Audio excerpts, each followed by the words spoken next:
Rahwana Ratu Gegedhuk. Ora ana sing wong duwa karepku.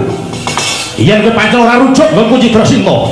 Lan kowe mung tansah mancahi apa sing dadi karepanku, minggat to kelangan Gunawan ora nyuda kekuatan Ngalengka.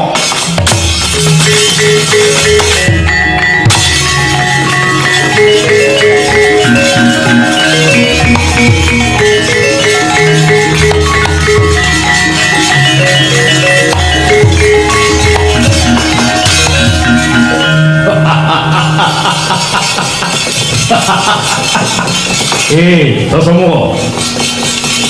Yen pancen kowe lanang tenan, aja mung gegeden sirah kowe Dasamuka. Aja umuk. Ayo, tibakno paukumanmu kanggo Anoman. Wakmu nyek arek cek digone awakmu dikropok cek.